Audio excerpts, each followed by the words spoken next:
desembargador. Vocês já estão vendo aqui com a gente o nosso entrevistado do dia, o desembargador Tito Campos de Paula. Ele é presidente do Tribunal Regional Eleitoral. Muito boa noite, que prazer recebê-lo aqui no nosso estúdio. Boa noite, a alegria nossa de poder estar aqui conversando com os ouvintes da Rádio Tamandaré, você, Luciana, também o José Eduardo. Para nós é uma grande satisfação poder comunicar com os nossos eleitores. Seja bem-vindo. E o senhor trouxe 2 assessores, apresente para a gente.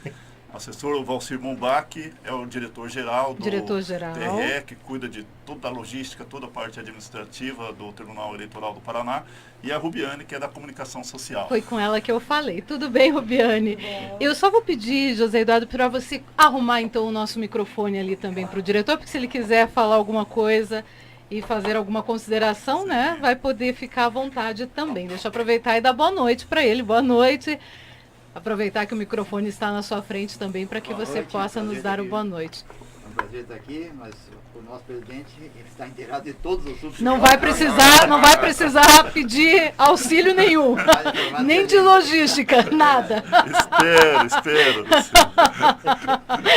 Bom, para quem não conhece o desembargador, ele já está lá desde fevereiro do ano passado, né, desembargador? Pelo menos na presidência do TRE. Já estava antes como corregedor, vice-presidente. É uma longa jornada. A experiência nossa com a Justiça Eleitoral iniciou-se em 1989. 89? Então me conta 89, desde tudo. 89 eu ingressei na carreira da magistratura do Estado do Paraná e na época fui para a seção judiciária de Medianeira e teve a eleição de 1989, a famosa... Que ainda era em cédula, então o senhor realmente participou lá. Papel, foi na época em que estava Brizola, Collor de Mello, Luiz Inácio Lula da Silva. Isso.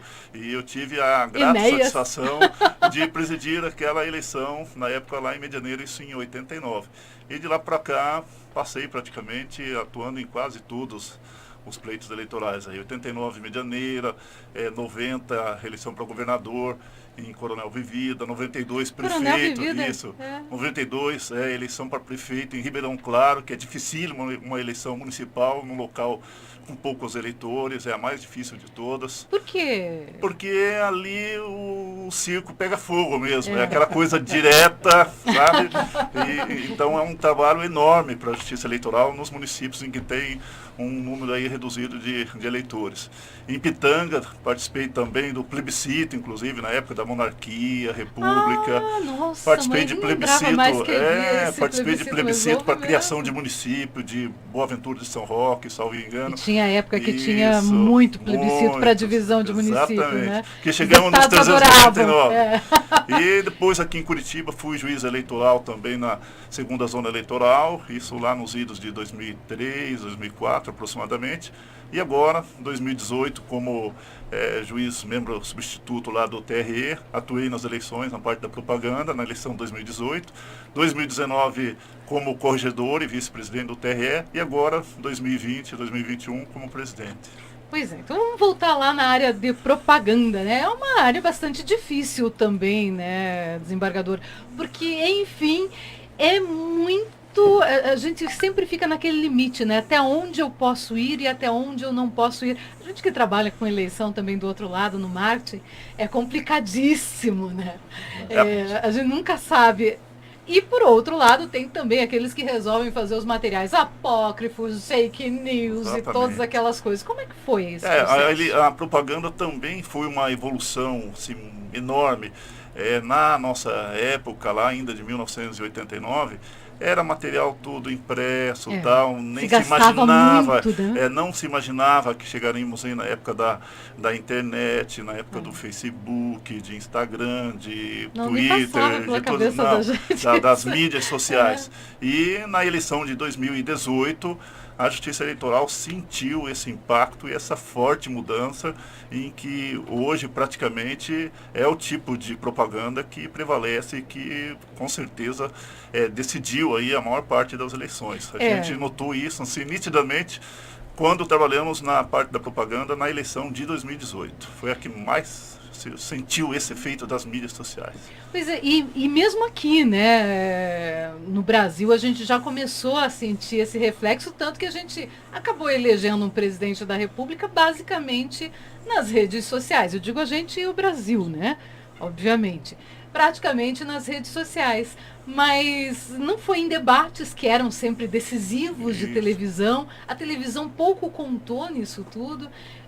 Material que a gente tinha os montes, panfletos e tudo mais, muitos acabaram fazendo e deixando depois, porque não sabiam o que fazer com aquilo.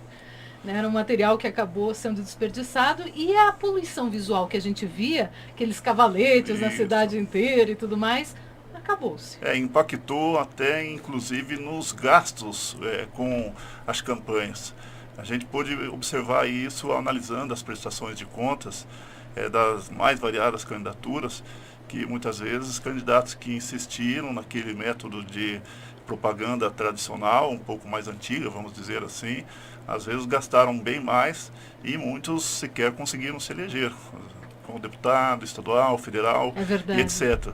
E outros que muitas vezes gastaram bem menos, mas souberam, falando no termo político, trabalhar, aí as mídias sociais acabaram tendo um melhor sucesso. Mas em cima disso aí ela não acaba facilitando o Caixa 2, porque trabalhando, que a gente tem visto, né, muitas investigações até no próprio Palácio do Planalto em relação às eleições, de empresas que elas investem em agências de marketing para fazer essa disseminação de propagandas virtuais. Apesar que o Caixa 2, só fazendo um adendo, ele sempre existiu até de uma outra forma daí, né? Mas não acaba facilitando, sendo mais difícil de pegar, desembargador? Olha, pelo menos na minha visão, assim, bem pessoal e com essa longa experiência de atuação na Justiça Eleitoral, eu pessoalmente acredito que houve uma maior democratização.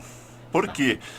Mesmo aquele candidato que realmente não tem melhores condições financeiras, não teria aí muito apoio, não teria sequer talvez pessoas aí para financiar ele, vamos imaginar que existisse aí de forma incorreta o chamado Caixa 2, se essa pessoa souber trabalhar bem as mídias sociais, acaba tendo espaço. Eu acho que democratizou mais. Hoje, com todos os percalços, com todas as possibilidades de eventualmente haver algum desvio de conduta, a pessoa que consegue trabalhar bem essas mídias aí, às vezes sem dinheiro, sem uma condição maior, ela tem possibilidade de sucesso. Basta a gente ver que muitas vezes uma pessoa do nada, ela consegue se tornar conhecida. Assim. Até quero fazer um adendo nisso que colocou o desembargador, dando 2 exemplos. Ontem nós tivemos aqui o vereador Anderson Prego de Colombo.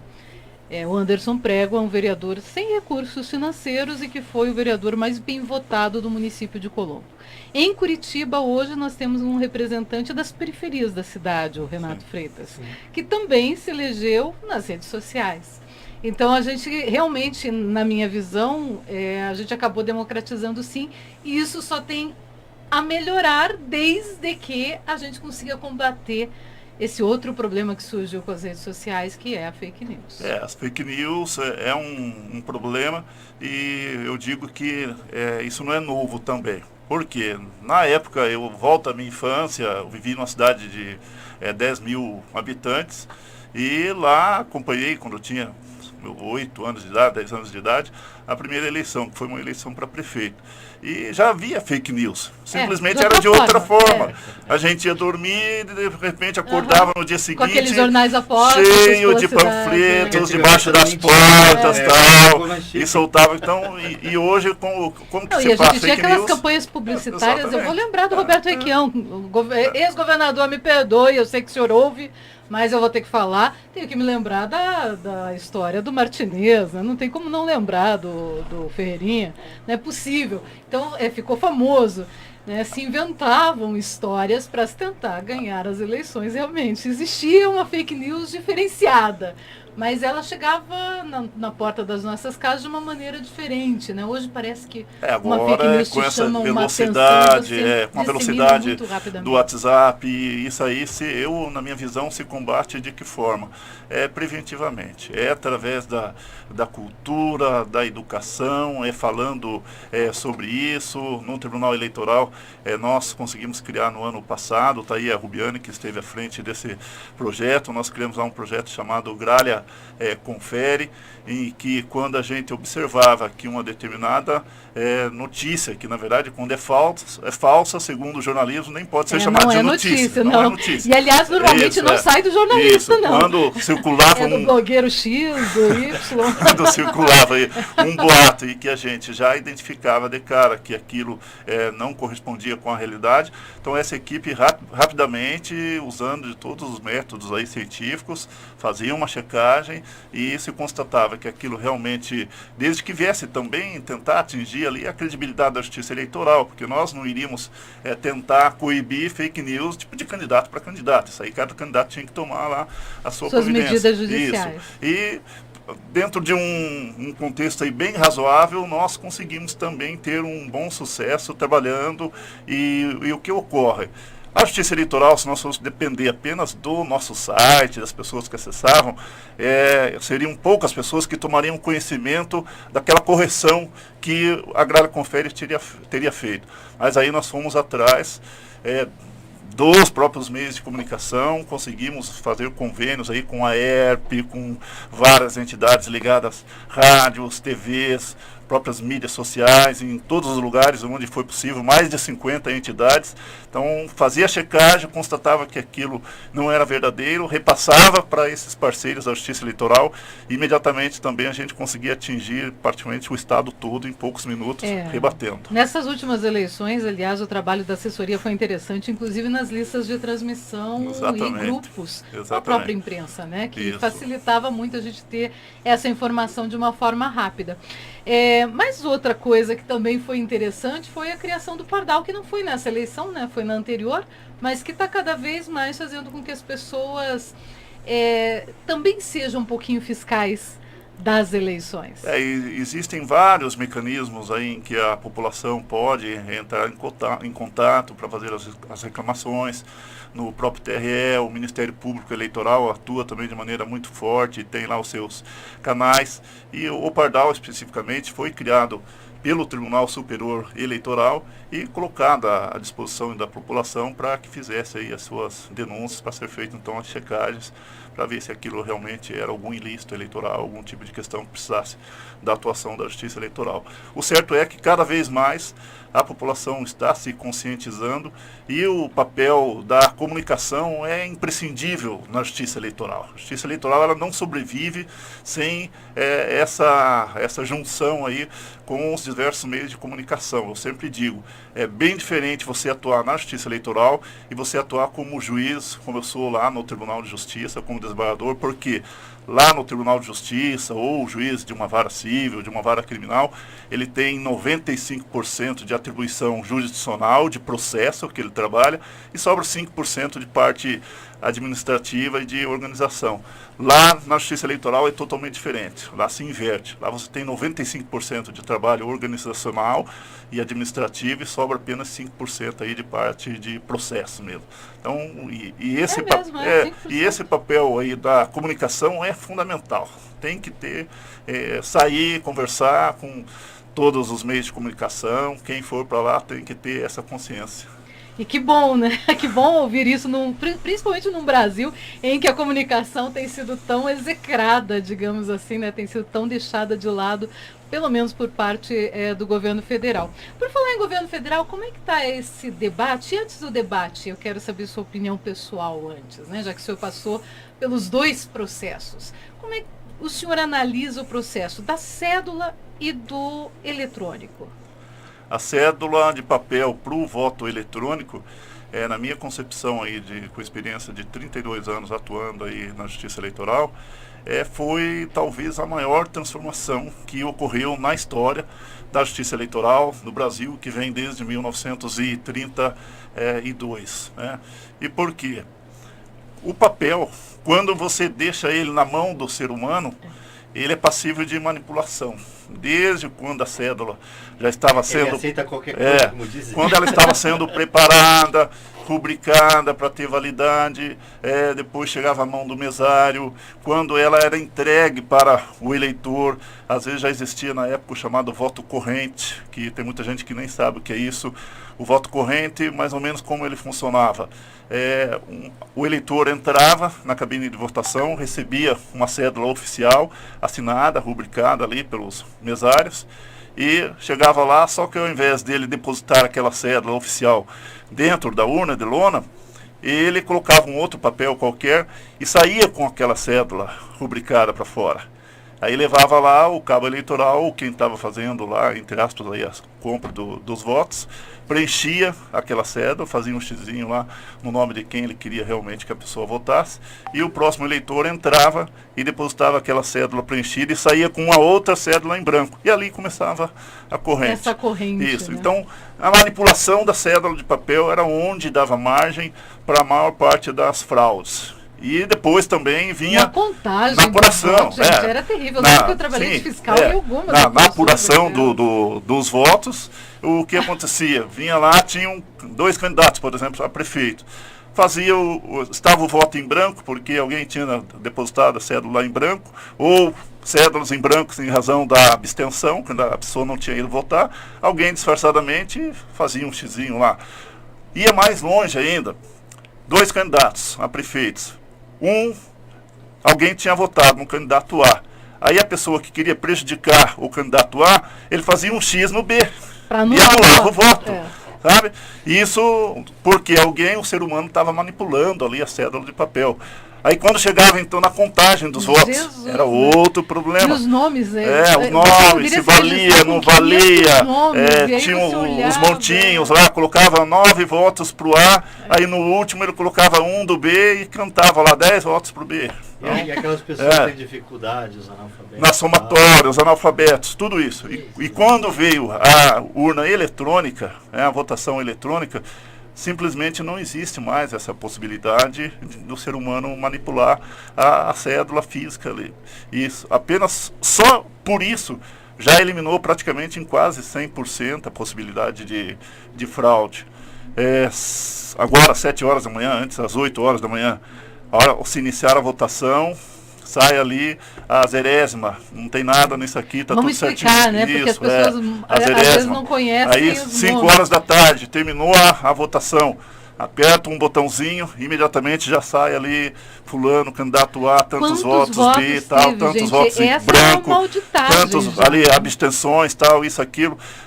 Eu vou contar um exemplo para você, Luciana, que aconteceu agora na eleição de 2020. Por favor, que eu vou chegar nela também, mas de repente o senhor até 2020. Eu cheguei lá estava dando uma entrevista lá no Fórum Eleitoral e cheguei lá no TRE, onde estava fazendo lá a totalização dos votos. E cheguei e perguntei para eles assim, qual foi o resultado da eleição em Ribeirão do Pinhal, que é a minha cidade natal, para prefeito? Salvador, não saiu ainda. Não saiu ainda. Está em processamento lá, tal. Em razão da centralização, da totalização lá no Tribunal Superior em Brasília. Eu falei, só um momento. Passei um WhatsApp para minha irmã, que é de lá. Quem ganhou aí? Ela foi fulano. Sim, porque já tinha... Por quê? Porque lá tem cerca de 30, 40 sessões. Pegaram o resultado dos boletins de urnas, fizeram a somatória e já sabiam quem era o prefeito. Mas eu vou até usar isso aqui para lembrar os de Almirante Tamandaré como foi aqui. Tava demorando, né? Tava demorando muito para sair o resultado e a gente aqui ao vivo o tempo inteiro para passar, né, as informações sem parar um instante de ficar no ar, desde manhã até o final da contagem. De repente a gente já começou a ouvir os fogos, né? Prefeito reeleito. Opa, mas não saiu ainda. Como é que ele sabia que ele estava reeleito? Pela contagem. Exatamente. E olha que é uma cidade de 120 mil habitantes, né? Uma cidade pequenininha. E tem como fazer. Basta colocar uma pessoa em cada sessão de votação, alguém encaminha para um único WhatsApp, vamos dizer, celular ali, ó, tal sessão, tantos votos. Faz a somatória, já tem o resultado imediatamente. Então, para nós, isso aí nos dá uma tranquilidade enorme, porque por mais que desse, vamos imaginar que desse algum problema na totalização lá no TSE. Isso aí seria facilmente corrigido pela somatória dos boletins. Aí que tá, né? Muita gente diz, mas estão questionando porque na última eleição deu como se fosse um apagão. E quem disse que voltou da forma correta os dados da votação do Tribunal Regional Eleitoral, né? Porque muita gente diz que é aqui, mas a totalização foi lá no TSE, onde deu, digamos que esse atraso. O que aconteceu de fato? Vamos explicar para Vamos explicar para os eleitores. O que aconteceu?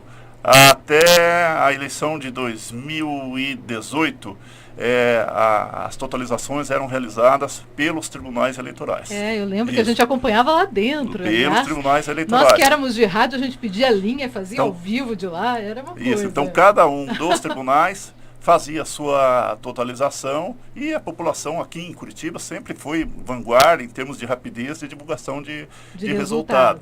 E, basicamente, tem vários fatores, mas o principal fator, cada tribunal eleitoral tinha que manter ali algumas máquinas unicamente, exclusivamente, para fazer essa totalização.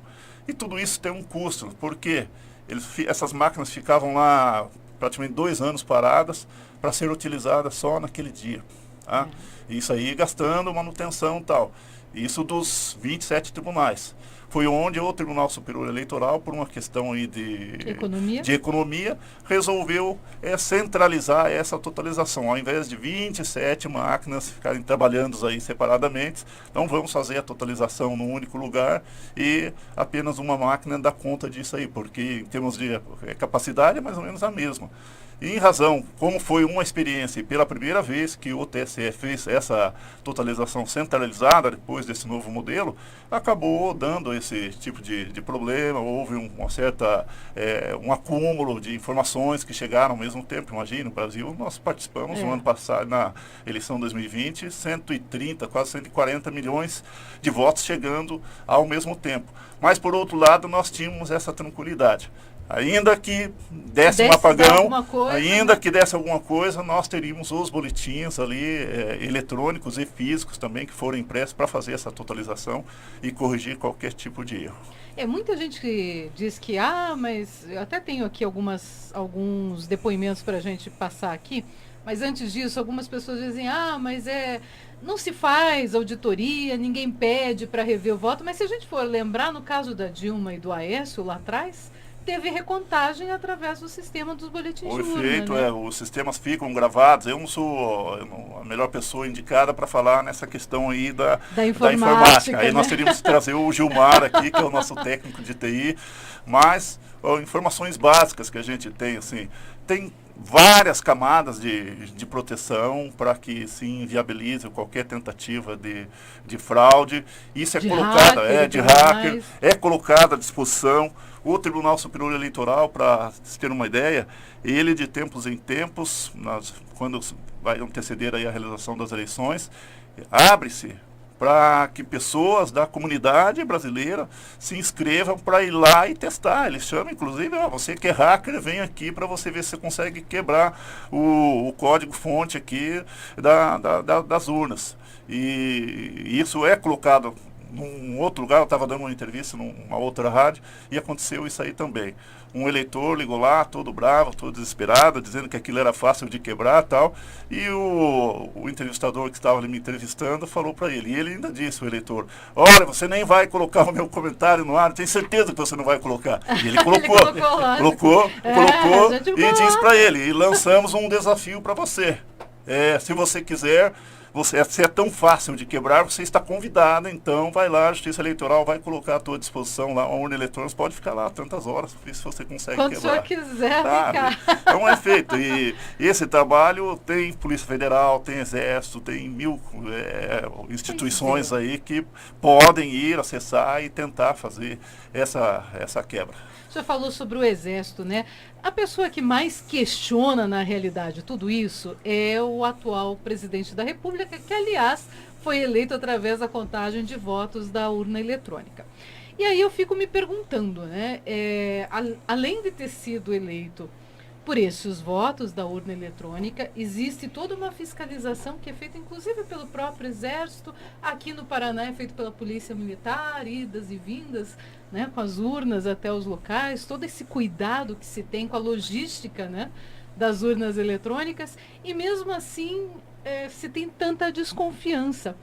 Para que o eleitor entenda, não sai direto do TRE e fica sozinha essa urna num determinado local. Como é que funciona essa logística toda? A urna, ela sempre está disponível para fiscalização, para esse tipo de coisa. Tem também algo que é muito importante falar, Luciana, a chamada apuração paralela. Né? O que é a apuração paralela? O que é essa apuração paralela? Apuração paralela, no sábado, que antecede a eleição, o Tribunal Regional Eleitoral, numa audiência totalmente pública, aberta para qualquer pessoa, principalmente para o pessoal aí ligado aos partidos políticos, Ministério Público, polícia, quem quiser, está aberto para qualquer cidadão, qualquer cidadã. Se quiser comparecer, lá pode comparecer. Aí aqui em Curitiba é feito um sorteio, são sorteadas 2 urnas do interior do estado, para dar um equilíbrio, e 2 urnas aqui da capital. Curitiba. E o sorteio é um sorteio feito manualmente, lá como talvez o sorteio da Mega Sena lá.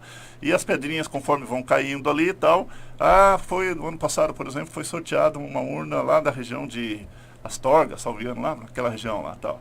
Aí, imediatamente, assim que sorteadas as duas urnas do interior do estado e as 2 aqui da capital, sai uma equipe toda acompanhada com fiscalização, recolhe as 4 urnas sorteadas, elas ficam sob proteção, num lugar lá também filmado, inclusive tem o tribunal tem uma despesa, inclusive, com isso, para montar todo esse aparato, para ficar ali filmado, guardado aquelas urnas tal, que vão ser objeto da apuração paralela.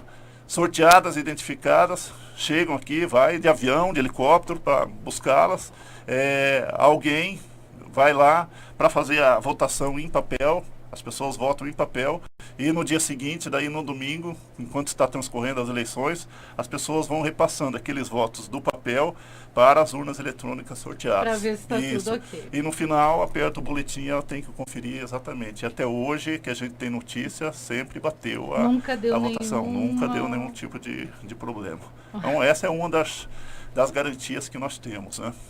E outra coisa que é bom que as pessoas entendam também é essa questão da urna com defeito, né? Acontece poucas vezes, né? Mas acontece, claro, em toda eleição acontece, porque a eleição é enorme, mas em poucas urnas, o defeito da urna. Quando isso acontece, a votação é feita por cédula também. Pode, se chegar num caso extremo em que não tenha condição de substituir aquela urna, faltou energia, acabou a bateria, só na última hipótese aí é feita através do papel. E nessa última hipótese, quando acontece, são só daquele local que dá problema. Então, não seria inteligente a gente voltar para a cédula? Veja bem, a gente tem que explicar para a população que, na verdade, essa emenda que está correndo lá, que está tramitando no Congresso, ela não objetiva o retorno à cédula de papel. As duas coisas ao mesmo tempo. Não é o retorno à cédula de papel. Não vamos imaginar que eventualmente seja aprovada, não seja questionado junto ao Supremo tal, e tivesse realmente, voltasse o voto aí de papel. Não vai voltar, nós não vamos pegar o papelzinho e fazer xizinho lá na cédula de papel, não é isso.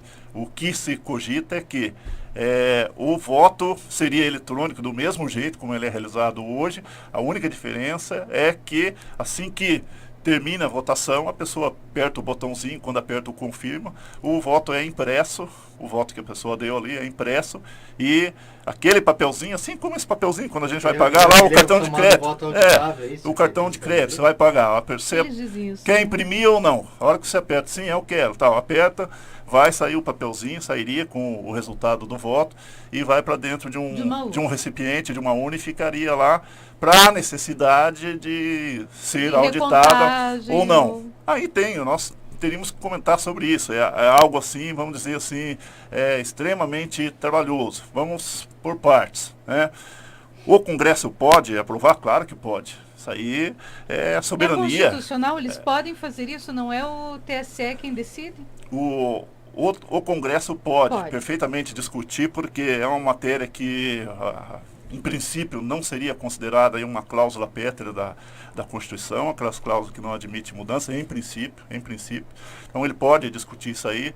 E se aprovado o voto impresso, aí poderia também ser questionado, como já foi em outras vezes, a legalidade, a constitucionalidade disso aí.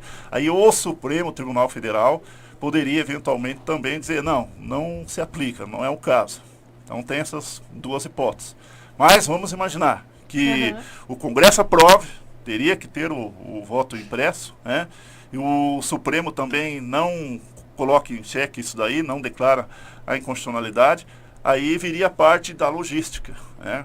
Que a Justiça Eleitoral teria que correr atrás, aí o Tribunal Superior Eleitoral, para implementar isso aí, para colocar na prática. Seria mais caro, na realidade. Aí nós teríamos, e quais os problemas que nós teríamos? Vamos falar sobre isso.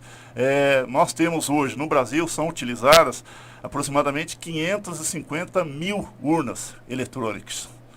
Então teriam que confeccionar, a partir da aprovação, e segundo consta também isso.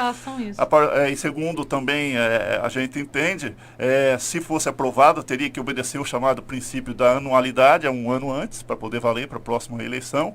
Aí teria um ano para se fabricar essas 550 mil urnas, ou 550 mil impressoras, pelo menos, né, com toda uma série de problemas que poderia ocorrer. Nós teríamos também, vamos imaginar o seguinte, 550 não, vamos imaginar que 140, 150 milhões de eleitores participassem das eleições. O que nós iríamos fazer com esses 150 milhões de papeizinhos que ficaria ali depositados? Por quanto tempo deveria guardar? Onde iria guardar isso daí? Então tem toda uma questão também de meio ambiente, o que fazer com esses papéis. A Justiça Eleitoral hoje, por exemplo, ela combate, é considerado crime, nós sabemos disso, o derrame de santinhos, quando na véspera das eleições as pessoas vêm e enchem as ruas de santinhos, né? É considerado um crime. E o que a Justiça Eleitoral iria fazer com aí 150 milhões de papeizinhos, guardar até quando? Tem todo esse tipo de problema. É uma coisa complicada essa implementação, o custo disso aí seria aproximadamente em torno de 2 bilhões de reais, se calcula, para fazer tudo isso. Talvez teria, Luciana, eu imagino, se isso é uma opinião bem pessoal, minha mesmo, se chegasse num extremo em que precisasse realmente, vamos ver se encontramos uma solução alternativa, eu acho que poderia haver uma solução alternativa no seguinte aspecto. Eu disse agora há pouco do sorteio que é feito para a apuração paralela. Quem sabe uma solução alternativa seria mais ou menos essa. Assim como nós sorteamos hoje em cada estado, aqui no Paraná, por exemplo, são sorteadas 4 urnas.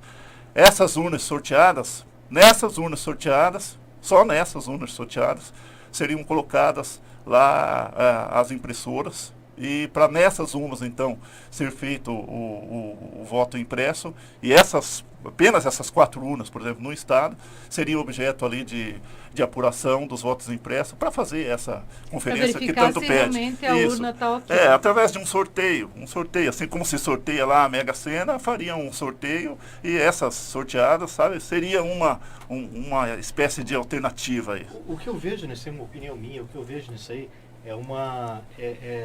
é somente uma forma, não de melhorar, mas uma forma do candidato poder contestar. Mas ele já pode através da Ele já pode, mas do boletim de urna. Assim eu acho que o candidato ele vai ter como se fosse um passe livre para realmente poder contestar. O que vai ter de candidato exigindo uma recontagem, vai ter que bater os dois, vai ser uma coisa tenebrosa. Aí nós temos que pensar numa outra questão também, porque veja bem, quando nós fazíamos lá em 89, 90, antes de 96, a apuração das cédulas em papel, a logística da Justiça Eleitoral era outra.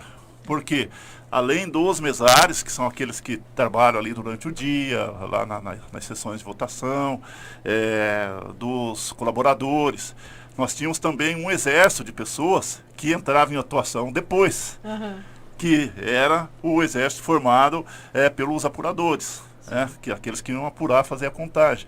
Então, esse pessoal teria que ficar de prontidão novamente.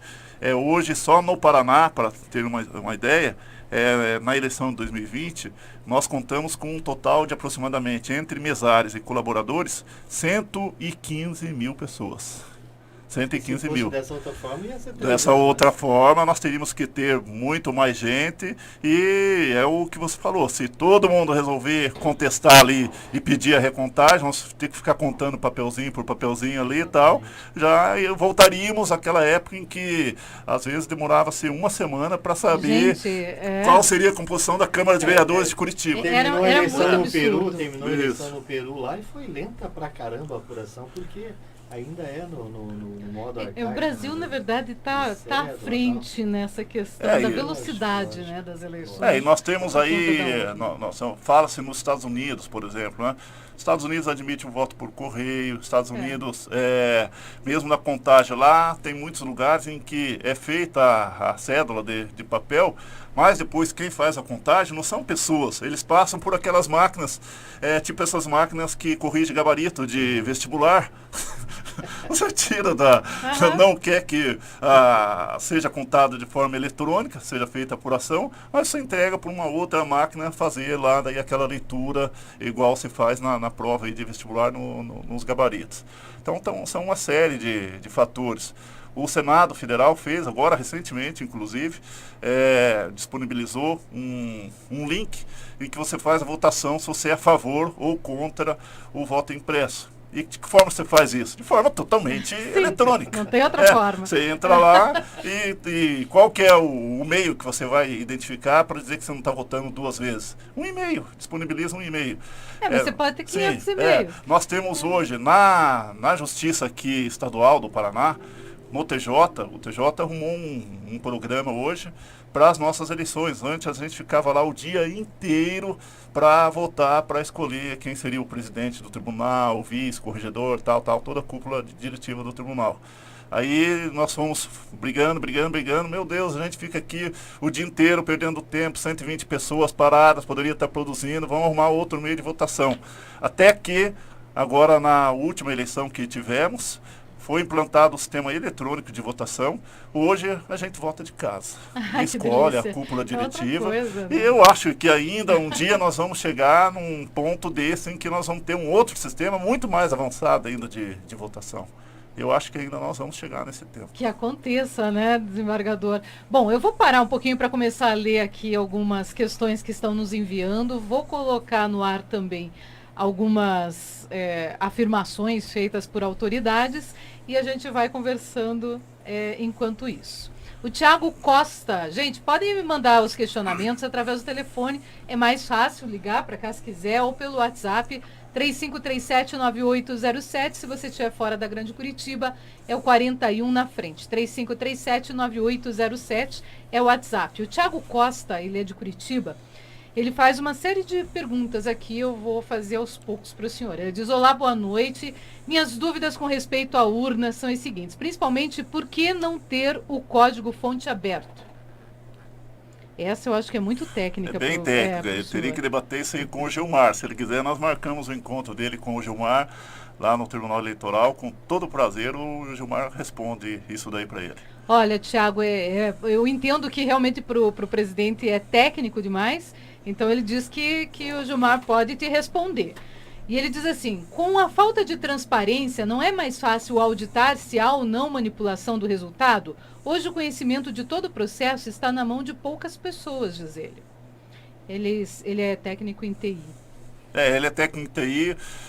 Nós temos, inclusive, às vezes, algumas palestras que são feitas pelo Gilmar, lá da nossa TI, para grupos de técnicos, porque aí eles têm a conversa, a linguagem deles lá para debater, sabe o que estão falando e sabe, está aberto. Estamos sempre abertos. Fala pro Tiago, né?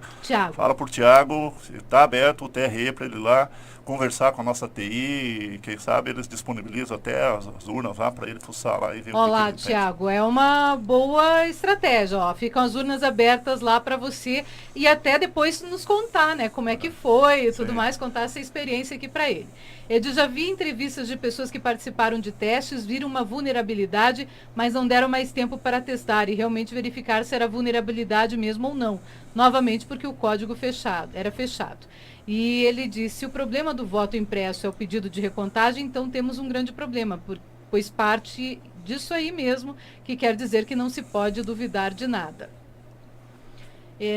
Tiago, eu acho que o que o desembargador disse nesse momento foi por conta mais dessa questão de valores e disponibilização de pessoas, da demora que seria tudo isso.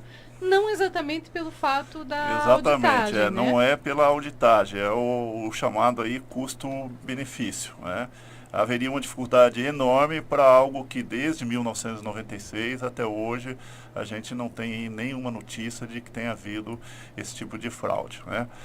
Vamos imaginar aí o pior cenário. Precisaria de pessoas aí para mexer nessas 550 mil urnas aí do Brasil. Ao passo que quando a gente mexia lá com a cédula de papel, qualquer pessoa tinha condição de fazer um xizinho lá e tentar mexer no resultado. E hoje não, porque teria que mexer individualizado em cada urna. Essas urnas é o que eu já disse. Elas são zeradas, ali é feita a zerésima quando inicia a votação. Para mostrar termina, que não tem nenhum voto de zerésima. Tem exemplos assim, Luciana, que ocorrem assim, bem nítidos. Vamos imaginar lá na época antiga, às vezes acontecia isso. Numa determinada região, com chuva e tudo, caía um maior temporal e de repente naquele lugar lá praticamente não havia abstenção. Quase todos os eleitores compareciam. E hoje não. Hoje, quando, em razão dessa votação e da apuração ser feita imediata ali do boletim de urna, 5 horas, apertou o botãozinho, se você nota isso daí. Se numa determinada região do Paraná deu uma chuva forte, uma tempestade lá tal, você vai observar que naquele lugar o comparecimento de eleitores é menor. Por quê? Porque 5 horas, apertou o botãozinho, quem não foi mesmo. Não tem o que fazer. E ali sabe o resultado, não tem o que fazer. Muito bem. Tiago, novamente, então, só para lembrar, você vai poder fazer essa verificação. O presidente disse aqui que você pode ir lá falar com o Gilmar, você mesmo fazer o teste, se você quiser, e depois contar para a gente como é que foi. Acho bacana que isso aconteça também. Participando com a gente aqui, a Otília está dando boa noite para o senhor. Boa noite, dona Otília. Grande abraço aí para a senhora. Deixa eu ver quem mais está participando.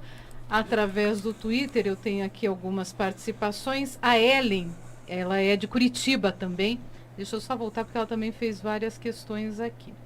Ela diz assim, primeiro ela falou sobre os vereadores, ela diz que horror, esses vereadores acabaram de sair da sessão plenária em protesto aos cargos comissionários que foram cortados da folha de pagamento, isso é um absurdo, ela diz. É verdade, é um absurdo. Ela está chamando também bastante gente para vir aqui, para conversar, para vir ouvir a Rádio e TV Tamandaré, ouvir, e ela diz assim, presidente, quando teremos paridade de gênero? Essa era uma pergunta que eu ia fazer, viu, Ellen? Ele estava dizendo que ficou mais democrático, eu ia fazer essa pergunta já, se as mulheres conseguiram ou não ganhar mais espaço. Paridade de gênero, nós temos lá a Comissão de Direito Feminino, para tentar chamar as mulheres para que haja uma maior participação na política. Ontem, inclusive, teve uma live, a doutora Luciana, né? Eu vi até. Adriana, doutora Adriana. Doutora Adriana mandou muito bem, viu, Luciana? Tinha lá em torno de 100 e poucas pessoas participando e exatamente tentando estimular essa maior participação feminina na política.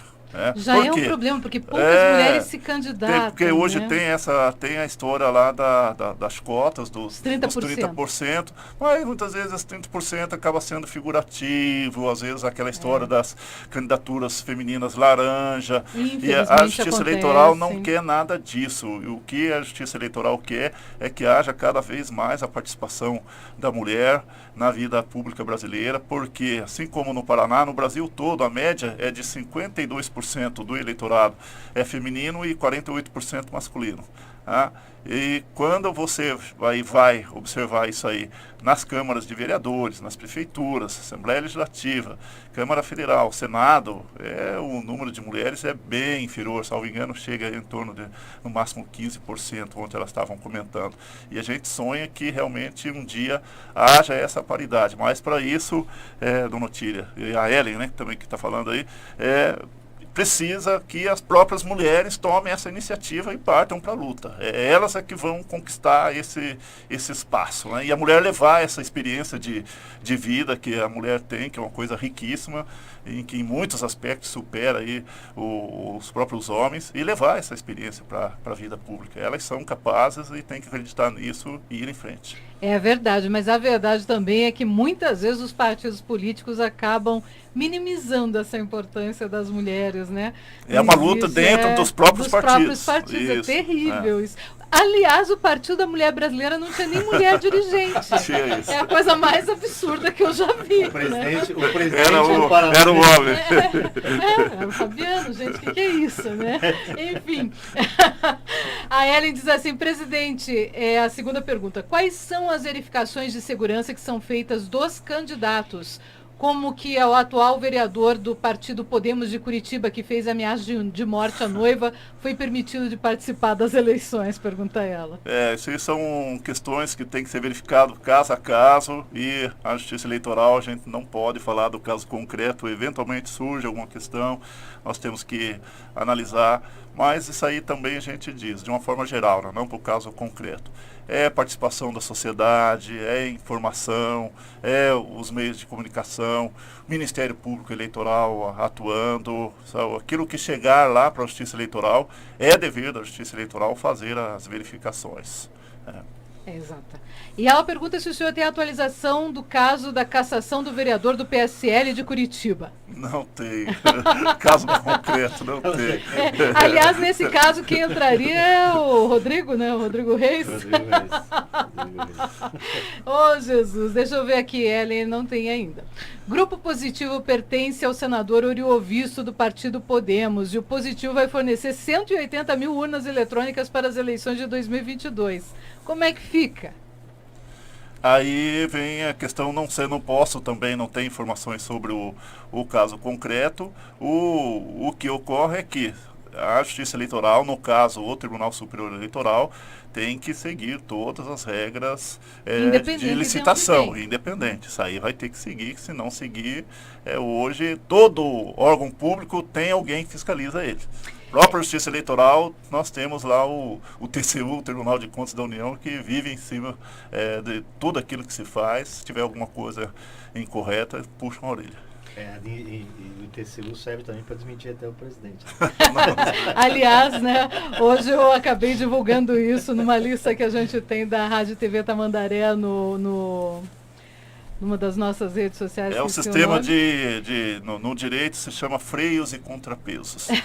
Todo tem que ter um freio e um contrapeso. E o contrapeso é o outro lado, né?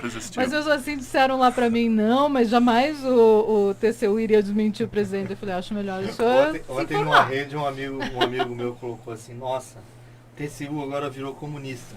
Não, todo mundo que fala qualquer coisa é comunista. Aí eu falei assim, deixa eu só te localizar aqui. TCU, todos comunistas unidos. Falei, já que você quer, tomara que seja assim. Hoje nós temos, modificou muito, e eu considero como uma evolução, tá? Uma evolução. Hoje dentro do Judiciário nós temos o CNJ, o Conselho Nacional de Justiça, tem as corregedorias, aí do lado de fora para cuidar dessa parte aí tem o TCU, o Supremo, ele tenta às vezes fazer algum controle em razão de algumas questões do Executivo, do Legislativo. O Legislativo também tem meios para controlar o Supremo. É a teoria que é a independência e a harmonia dos poderes. Acho que nós temos que atingir esse equilíbrio. Se a gente conseguir realmente a independência mesmo dos poderes, a gente vai estar num país bem melhor e mais tranquilo. Todos os poderes, cada um deles, seja o Executivo, o Legislativo ou o Judiciário, ele tem a sua independência, tem que viver de forma harmônica, não tem outro caminho para o Brasil. Eu quero só fazer uma cutucadinha aqui, viu? Câmara Municipal tem que ter independência dos poderes, né? Não submissão. A Ellen diz o seguinte: o que é sugerido é o que ocorre em vários países, uma urna que imprima o que foi digitado e sem contato com a mãozinha humana, emitir um recibo que é dispensado em uma urna lacrada acoplada à urna eletrônica. Somente acadêmicos devem liderar esse debate do voto impresso, diz ela. Aliás, essa foi uma questão também que a gente já comentou aqui. E ela diz, são 4 urnas que são sorteadas em todo o estado do Paraná, mas isso é um absurdo, diz ela. O TRE não quer encontrar urnas inseguras? Não teriam que ser mais? Pergunta ela. Eu acho exatamente o contrário. Eu acho que quanto menos urnas se sorteia, melhor será esse resultado. Veja bem, quem é que deseja que 50, 100 pessoas acertem na Mega Sena? É o que eu falo, é uma coisa séria mesmo. De 30, 50, sei lá, 100 milhões de pessoas que participam, quando um é sorteado, ele é o grande ganhador. E se confia nisso daí. Agora, por que então nós não podemos confiar quando é feito um sorteio? Se fosse uma urna só, para mim, eu acho que seria mais difícil de se burlar qualquer tipo de coisa. Quanto mais urnas fossem sorteadas, maior probabilidade havia de dar algum erro, algum tipo de coisa. Agora, a partir do momento, quanto menos urnas você sorteia, mais difícil é de você pegar, como que eu vou saber de 22.500 urnas que nós temos no Paraná, qual é que vai ser sorteada para colocar lá uma impressora e fazer a apuração daquilo. E fazer algo... Exatamente. Faz sentido. E ela disse que não achou a pergunta do Thiago técnica, já que fonte de código aberto permite que outras pessoas façam averiguações do sistema. Ellen, enfim, para você, para mim, de repente, código aberto não seja uma coisa muito difícil. Mas eu acho que para outras pessoas, para a grande maioria das pessoas que estão nos ouvindo, Fala para ela se juntar ao Thiago e formar um grupo para debater com o Gilmar lá. Olha aí, viu? Ele está abrindo essa possibilidade, eu acho isso bem bacana. Um abraço aí bem grande para Ellen, que é nossa ouvinte já há muitos anos, aliás, ela que é de Curitiba, anos não, né? Há muitos meses, digamos assim. Deixa eu ver aqui, a Mara Rodrigues Pimentel, é atriz lá de Curitiba, participando com a gente da Boa Noite. Um abraço grande aí para Mara Rodrigues. Marden Machado, ele ainda trabalha com vocês? O Marden trabalha, o Marden... Nossa, o Marden, nossa, que figura! Teve na comunicação. Super abraço para ele, esse menino é fantástico, apaixonado por cinema. Isso, o Marden é apaixonadíssimo por cinema. O Marden teve no Tribunal de Justiça, acompanhando a assessoria de comunicação social, na presidência do desembargador Xisto, mas o bom filho a casa torna. Está lá no terreno. Então, olha aí, parabéns, que bom! Fico feliz em saber, Marden, que você voltou, uma pessoa fantástica, viu? Ele diz, parabéns pelo programa, Luciana, forte abraço, aí para você, Marden. Tô feliz em saber que você está de volta também. Eu sei que toda a equipe é maravilhosa, mas o Marden, eu não sei, porque é muitos anos, né? De ligação. Toda vez que precisava de alguma coisa, ele era o Marden, coitado do Marden. Ele sofria com a gente. Jornalistas, eles enchem a paciência, né? O Marinho de Oliveira Luiz, participando com a gente, diz boa noite, Luciana, boa noite ao convidado. E ele pergunta o seguinte, a demora para julgar, muitas vezes, os processos, não ajuda na impunidade? Boa noite, Marins. É claro que a demora pode sim contribuir.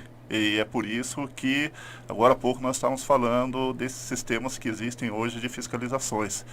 Nós temos a corregedoria aqui do próprio Tribunal Eleitoral do Paraná, que dá uma corrigida, uma fiscalizada no trabalho dos 186 juízes e juízas eleitorais que nós temos no Estado.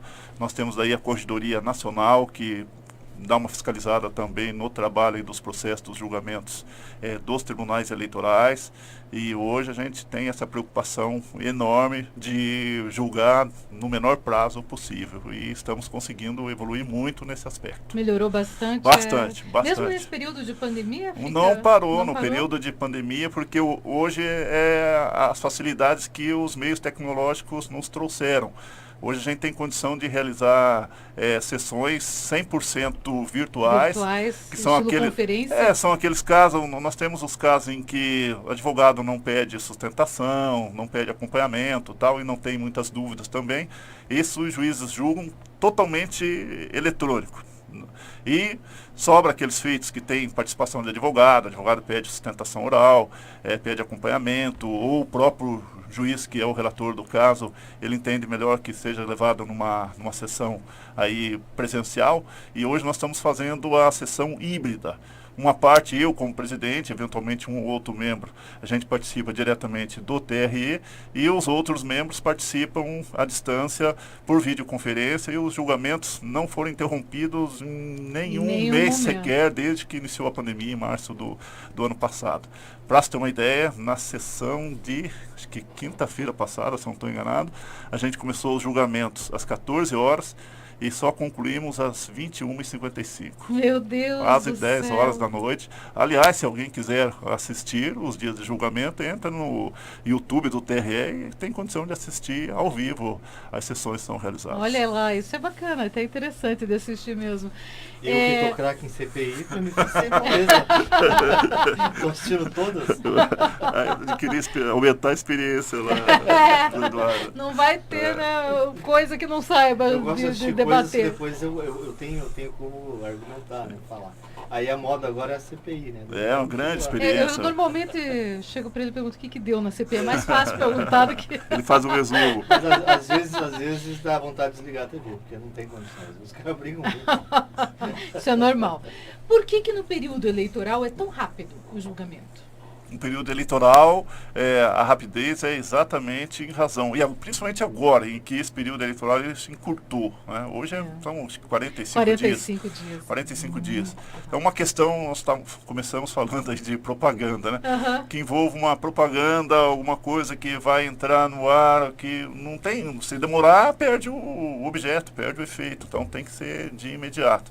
Então, quando chega na época aí do período eleitoral, a gente reforça o time. Tem que levar mais gente. Tem que levar mais gente, a assessoria, tudo é reforçado. A Justiça Eleitoral ela trabalha muito dessa forma. Assim, no ano que não tem eleição, boa parte dos servidores vão se dedicar a outras áreas, e quando chega no período eleitoral mesmo, muitos saem das seus locais de trabalho e migram para outros locais lá para dar essa agilidade que precisa. E um pouco antes das eleições, como que um candidato ele pode cair, ele pode perder ali o direito de disputar uma eleição? De que modo ele pode perder? Fazendo alguma campanha antes e tal? Tem um prazo? Tudo tem prazo. Hoje uma das principais preocupações... Campanha extemporânea. Se for antes, né, aí é aquela história do pedido explícito de voto. Isso deu uma discussão danada. Terrível. Às vezes a pessoa falava alguma coisa, tal, mas não pedia voto explicitamente, aí ficava aquela discussão. Isso caracterizava propaganda antecipada ou não. E às vezes tem aquela história também, a pessoa que é um potencial candidato, ela é uma potencial candidata, e está ali no período em que antecede as eleições, e de repente, quando chega no período eleitoral mesmo, ela acaba nem saindo candidato, acontece alguma coisa lá que a pessoa não sai, não tem viabilidade, ou acontece uma outra coisa. Então tem todo esse aspecto. O mundo político é algo que realmente é extremamente complexo, e por isso essa natureza um pouco diferenciada da justiça eleitoral para analisar caso a caso. E é muito subjetivo, né?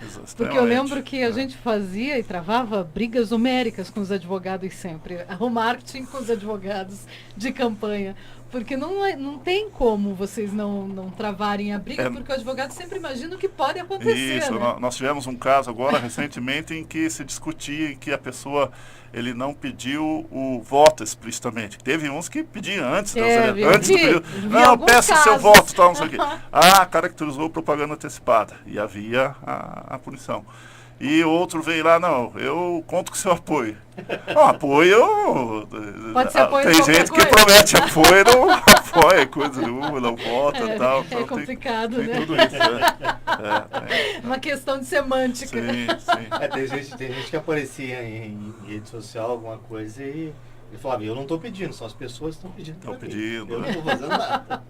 E tem... É o que eu disse, é complexo, porque... o processo político, às vezes, ele nunca para, só tem períodos que ele aflora mais ali, né? É isso que ocorre. E tem toda aquela questão, principalmente, vamos imaginar aí nas eleições às vezes para senador, para governador, para a própria presidência da República. Se não houver toda essa discussão, é difícil de saber quem é que realmente, às vezes, vai ter uma viabilidade, quantos que saíram como grandes potenciais aí de vencedores e no final foi um fracasso.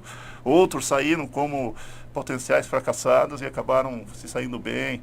Então, a questão política realmente ela é muito dinâmica e complexa. Mas é para isso que existem os debates. Exatamente. Né? Então, é o que eu falo. E até a prestação de contas é algo complicado, né? Porque a gente vê aqui nas ruas, por exemplo, em Almirante Tamandaré, candidatos que gastaram, e a gente sabe que gastaram uma fortuna. Daí chegam lá na prestação de contas, está lá 300 mil, 200 mil. Hoje está se procurando também se aperfeiçoar. A gente, o Tribunal Superior Eleitoral está tem um grupo aí discutindo especificamente essa questão de prestações de contas para ver se consegue fazer isso aí de uma maneira mais ágil também, mais rápida, em tempo real, porque tem todo um sistema lá. Quando a pessoa se candidata, ela é obrigada a abrir uma conta e CNPJ, seguir corretamente, tudo tem que se transitar pela conta que a pessoa abre para que tenha essa transparência. Tudo isso está sendo discutido e tentando se aperfeiçoar para que, quem sabe, chegue aí num sistema parecido hoje com o imposto de renda que a gente declara lá, que conforme vai fazendo os lançamentos, já saia tudo pronto ali e os técnicos da Justiça Eleitoral não precisam ficar despendendo um tempo enorme humano para ficar fazendo análise em que o próprio meio eletrônico hoje poderia fazer, tá? Então a gente está tentando trabalhar com isso aí, para o que o meio eletrônico consiga fazer, para que a gente possa usar a inteligência humana para resolver as outras questões. As questões mais profundas, né? Profundas. Ju Romero, ótimo tema, boa noite, Papo Reto, abraço, Ju Romero. Carlos Mazur, um abração para esse senhor que várias vezes tive o prazer de recebê-lo em minha casa, quando nós morávamos no Jardim Pinheiro, em Santa Felicidade. Que alegria de estar ouvindo ele agora. Sou Carlos Mazur, polaco, esposo da Laíde, diz ele. Provavelmente o Carlos Mazur, estou buscando na memória. Realmente tinha um bem loirinho, em que nós frequentávamos a mesma igreja na época no Jardim Pinheiros, isso em 1981. Quando eu cheguei em Curitiba, Luciana, praticamente vim em cima de um caminhão aí, tipo pau de arara, quando eu cheguei em Curitiba. Essa é a minha origem. Olha que bacana, que bacana. E que bacana também que o senhor estava aí ouvindo do outro lado. Eu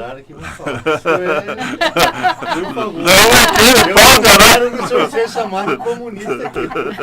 Pronto. Mais um não, né? A gente tem um ouvinte que toda vez que ele fala, que ele entra aqui, ele diz, oi comunas. Aí eu vou falar assim, eu sabia, ele veio junto, não pode. A gente brinca com ele, porque a gente sabe que hoje ele é Bolsonaro, mas que ele votou no PT, no Lula. Cada vez que ele chama de comuna, a gente brinca, mas a gente sabe que você votou no Lula e a gente não disse isso aqui. O papel da Justiça Eleitoral é exatamente ele estar ali, tentar manter esse equilíbrio. A imparcialidade é fundamental.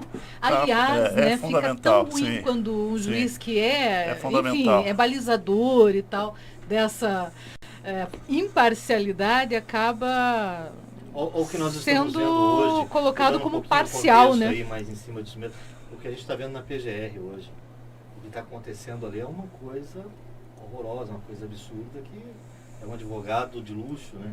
Que está em defesa de coisa que não tem lógica. É que o procurador é indicado pelo presidente, então eu não vou entrar não nesse mérito, ser, mas não. eu quero dizer que eu tenho um grande apreço ao Ministério tudo bem, Público. Tudo bem. O Dimas José Braga diz: tem que acabar com os TREs, lixos, bando de parasitas. Ô Dimas! Cada qual com sua opinião. A Justiça Eleitoral existe desde 1932 e ela veio exatamente para contribuir para você ter uma ideia, Luciana, até 1932 as mulheres não votavam porque eram mulheres. Mulheres, exatamente. Outro não votava porque a renda dele não atingia tantos 1.000 cruzeiros por mês, por ano e tal. E a Justiça Eleitoral veio não tinha nada de democrático exatamente nisso, dar né? esse equilíbrio. E, aliás, o período em que não teve Justiça Eleitoral no Brasil foi exatamente de 37 a 40 e poucos, num período Vargas lá em que não funcionou a Justiça Eleitoral. Aliás, Dimas, eu quero só fazer uma brincadeira aqui. Eu me lembro de um candidato ao Senado que dizia que ele, quando fosse senador, ele ia acabar com o Senado. Aliás, é aqui de Tamandaré, o Luiz Piva. Tem coisas que a gente não pode imaginar que a gente vai fazer e que vai dar certo, tá? Só um adendo. O Gerson Ferreira diz: quero mandar um abraço ao meu amigo e ex-vizinho, jogador profissional de tênis de mesa e presidiu também o TRE, Dr. Luiz Taro Oyama. Eu era síndico e ele revisava os gastos. Nunca fui reprovado. Deu risada. Grande amigo. Um abraço, Gerson. Desembargador Taro Oyama. E as histórias Desembargador Taro Oyama foi presidente do TRE. Foi no período do desembargador Oyama que eu trabalhei nas propagandas lá em 2018. Nesse período. E era um bom líder. Excelente. O desembargador Taro Oyama é colega nossa de profissão. Aliás, o desembargador Taro Oyama, quando eu fui juiz substituto em Medianeira, lá em 89, ele era titular de Capitão Leônidas Marques. Eu tive a honra de substituir ele lá em Capitão Leônidas Marques. Ele vai falando das cidades do Sudoeste e vai me dando saudade de todas elas. Oh, Jesus! O Sudoeste é uma região... Lindo. Eu normalmente, quando eu dou exemplo de lugares onde se tem pessoas civilizadas, culturalmente diferentes, eu lembro de cidades do Sudoeste. E eu brinco, que bom, né? Eu passava por Capanema e eu via as floreiras lindas no meio da rua. Eu olhava os parques com a bola ali, a trave ali, e eu brinco, né? Se fosse o Almirante Tamandaré, tinha roubado tudo. Então, é uma brincadeira, mas que mostra realmente a realidade do Sudoeste. É totalmente diferente. A população pediu pontos de ônibus uma vez. Ponto de ônibus tem que ter para... Foi colocado os pontos de ônibus, tal, não demorou 3 dias. Estavam todos quebrados as partes de acrílico. Eles quebraram Aí a gente vai fazer o quê? Se a população pede, tem ali, mas não cuida, né? Eu, Luciana, amei nasci, fui criado até uns 16 anos lá em Ribeirão do Pinhal, que é a minha terra natal. E depois vivi 6 anos aqui em Curitiba, na época de faculdade, até passar no concurso de juiz. Fez faculdade na Federal? Na Federal.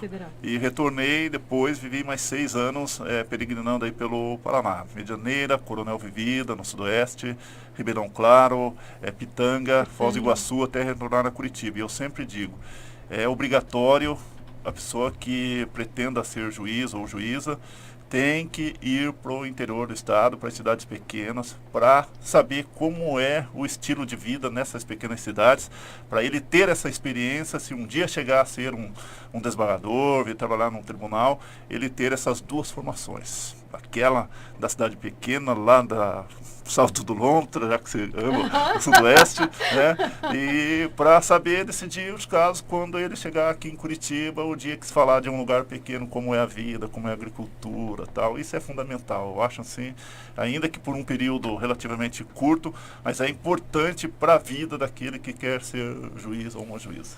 E é interessante que normalmente se passa, né, pelo interior, isso é obrigatoriamente. Eu acho muito bom. Frederico Almeida é nosso chefe aqui do cartório de Almirante Tamandaré. Ele diz boa noite, desejo uma excelente entrevista ao presidente Tito Campos, um abraço aos colegas do Alcir e Rubiane, sejam bem-vindos ao Almirante Tamandaré, diz ele. Aliás, eu tenho que destacar que o Frederico, ele é, nossa, é um batalhador aqui, viu? É uma pessoa que... Um grande abraço para o Frederico, que é nosso parceiro aí da Justiça Eleitoral, ajuda a comandar aqui Tamandaré, e o Frederico é muito também dedicado na área da educação, sabe? Adora lecionar, livros, gosta muito dessa parte também, que é fundamental aí para a Justiça Eleitoral e para todos aqueles que desejam adentrar. Eu vou contar uma história aqui pitoresca envolvendo o Frederico, ele vai ficar sem graça, mas enfim, durante o período eleitoral, eu, como jornalista, lógico, fui intimada, logicamente, né, por um dos candidatos. Quase preso.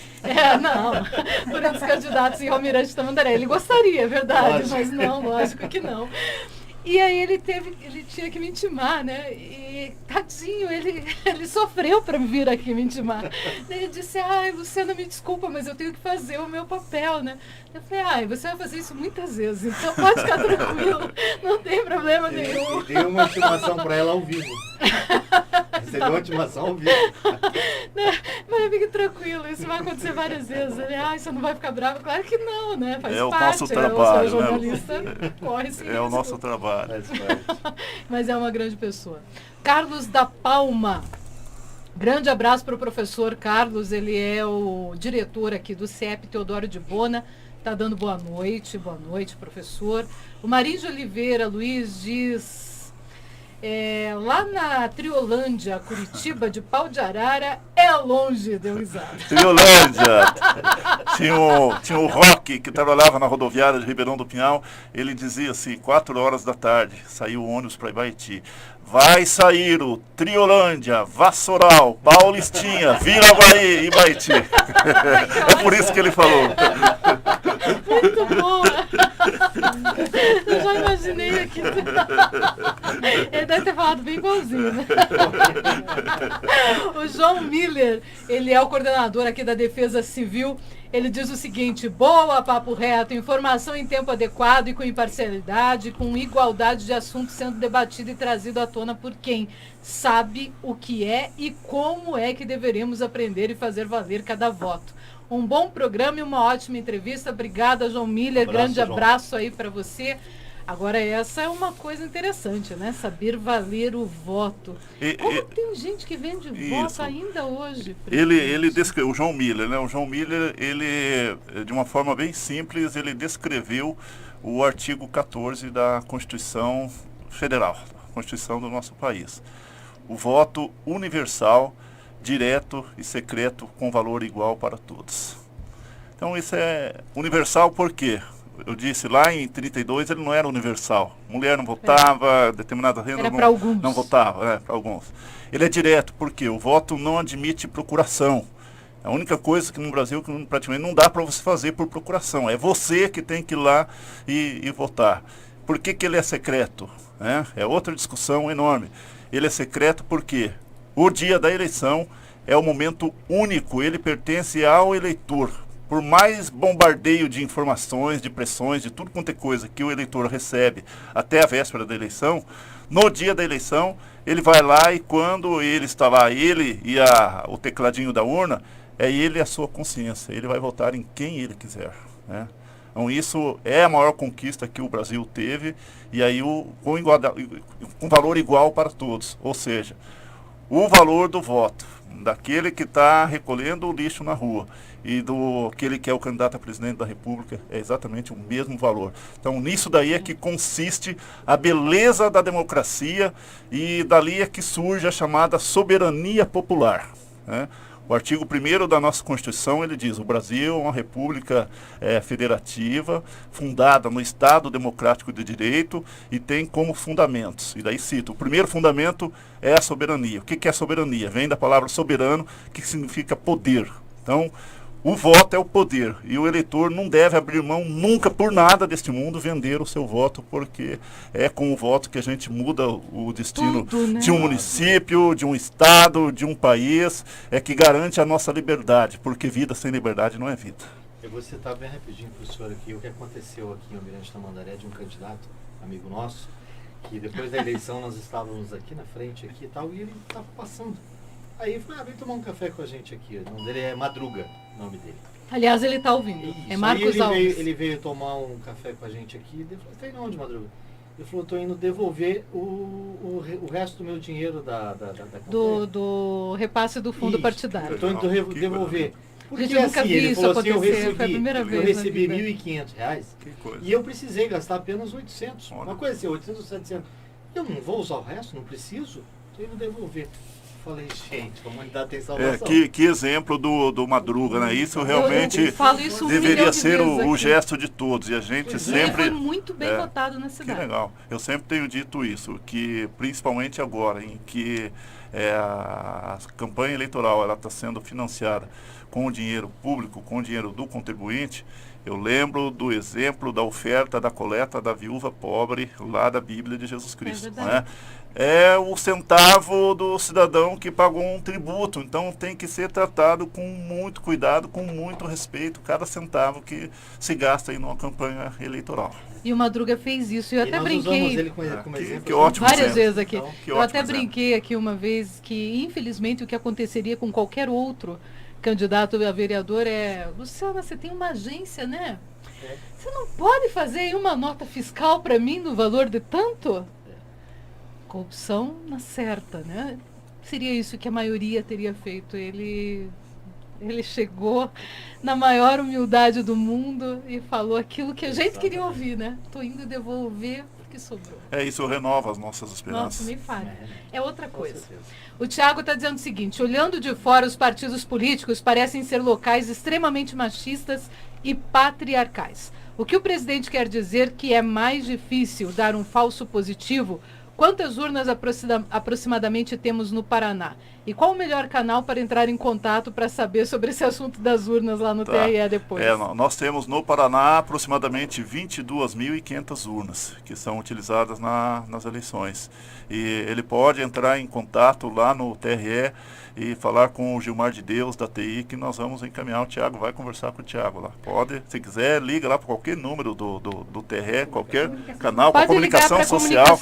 Thiago, eu te passo depois o telefone lá da Rubiane, que está aqui. Teremos o maior prazer em recebê-lo.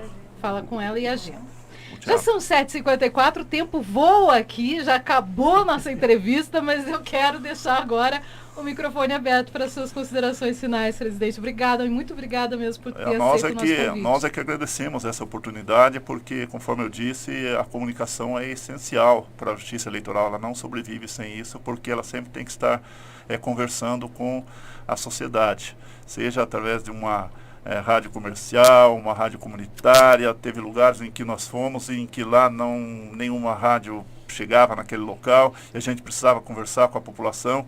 E de que maneira fizemos? Através dos blogueiros tal, e a notícia chegou, sabe? Então isso que é importante. E dizer para a população também que a justiça eleitoral ela não para. Então qualquer eleitor do estado do Paraná que precise realizar algum serviço, mesmo estando na época de pandemia, não está sendo feito atendimento presencial em razão aí da questão das bandeiras tal, mas acesse ao site do Tribunal Eleitoral e lá a pessoa pode fazer seu título, pode fazer transferência, pode fazer mudança, correção, o que for preciso no site do TRE Paraná.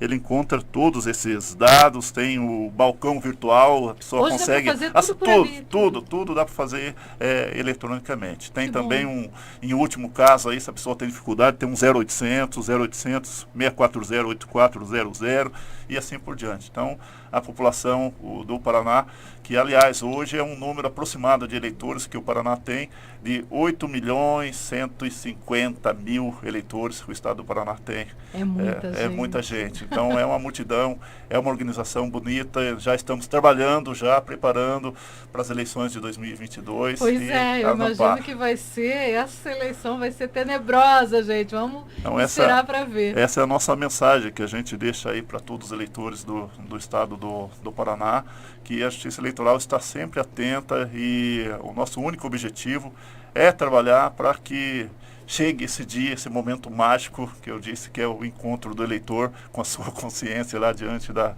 urna eletrônica. E eu só peço, né, que nesse momento, que nesses dias a gente não entre em confronto, gente. Não é torcida organizada, a gente não tem que sair brigando com ninguém. É simplesmente um momento de... você tem que ser... né? Momento em que você se encontra, como disse o presidente, com a sua consciência, vai lá e deposita o seu voto naquele que você confia. Sem brigar com ninguém. Por favor. O Flávio Marçal sensacional, um presidente e diretor-geral sempre preocupados em esclarecer toda a população. Orgulho de pertencer ao TRE, parabéns a todos pelo evento. O Flávio Marçal diz grande Frederico Almeida, dedicação total, parabéns. De Maria de Oliveira Luiz também diz que o Frederico é um baita profissional. Com isso a gente encerra o nosso programa de hoje. Foi muito bacana, muito obrigada mesmo, valeu, gente. Amanhã tem mais Papo Reto, mas você fica aí agora, não sai daí, que vai começar o Prós e Companhia. Tchau. Tchau, boa noite a todos. Boa noite. Tchau.